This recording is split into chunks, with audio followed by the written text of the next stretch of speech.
I'm so excited today to be joined by Ayana and Felicia from the Black Mamas Matter Alliance in the United States, and this is FPNN, it's Family Planning News Network, and I'm Dr. T. So I'm excited to be joined by both Felicia and Ayana, but I'm going to start with Ayana and give you a question first.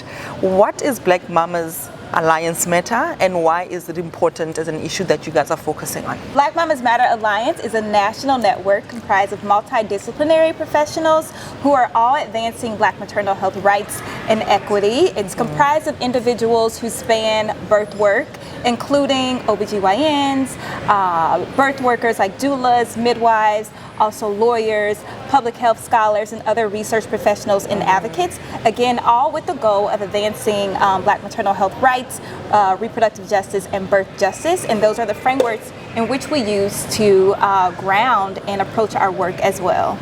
That's great. Thank you so much. And I was listening to you guys when you were presenting earlier on, and you were talking about policy, you were talking about research, talking about advocacy as well. What are some of the ways in which you guys approach research, and why is it important, Felicia? Thank you. So we have research principles that we use at the Black Mamas Matter Alliance. There are 6 of them, and we really focus and ground our research in community engagement, listening to Black mamas, and ensuring that the questions we are answering are coming and asking are coming straight from Black mamas in the communities that are most impacted by the health issues that we're studying. If that is Black maternal mortality, which is very high in the United States, if that is getting access to family planning and all of the methods, if that is abortion access, which is currently restricted in the United States, we ensure that the questions that we are asking are coming straight from Black mamas themselves and those who are most disproportionately affected. And that is the way that we approach even going into our research design, the questions we ask, and then we continuously include community in our research process as we collect data, as we analyze data, and then as we determine how to disseminate the findings. It is a back and forth where we bring back what we're doing, how we're doing it, asking questions. Did we get it right?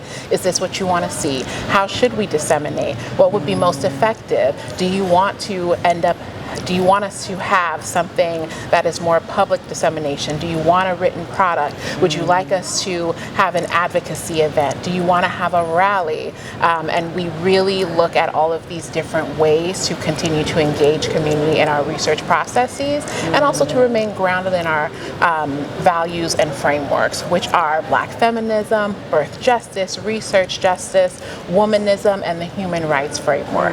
And that's really central to how we engage in research. And it's so incredible for me, because coming from the International Conference of Family Planning, based on what you are just saying now, I see a lot of synergies between what we're trying to keep doing as a community, that the work we do actually is located and driven by the community, their needs, that they are listened to, and that they're actually provided with quality solutions and access to facilities as well.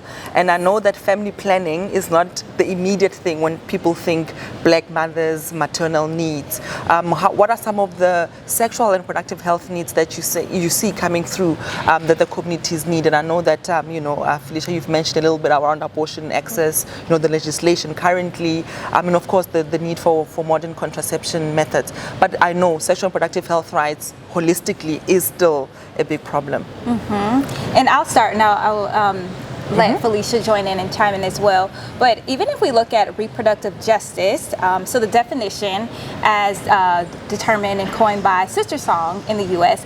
includes having the information, the tools, and the rights to parent if you choose to parent, and all of the actions that go into that. So having the decision or not the decision to parent, deciding when I want to parent or not to parent, that's all a part of reproductive justice. And so family planning is a huge part of that.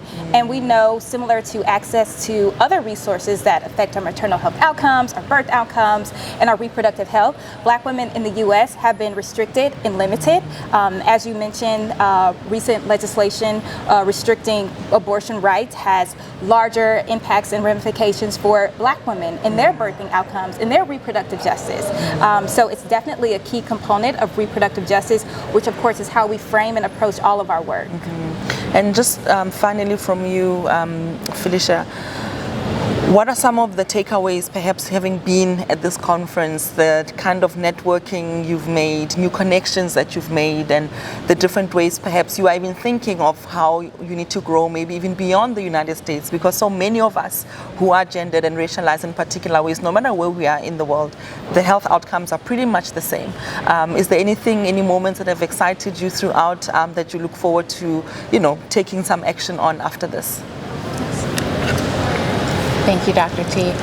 So I absolutely have seen a through line while we've been here at this conference in the work that some of our colleagues are doing around respectful maternity care and how that aligns to BMMA's holistic care principles. Also, in addition, seeing some of the work that our colleagues are doing around trying to actually tap into anti-global blackness, especially with the Lancet Commission on Racism and Structural discrimination globally as well, and just working from this Black feminist standpoint. And so I've been excited to be in quite a few meetings with some of our colleagues across the diaspora who are doing this work in different countries and who have really exemplified how they have been going around some of the structures that have been in place that are rooted in structural racism, some of the racist policies, some of the discriminatory policies, even if it's based on tribalism or class, and just that intersection of race, class, and gender that is affecting Black women globally, and what they have been creating, how they have been resilient, and how they have just been honestly outstanding in the ways that they've been pushing forward research, care, and policy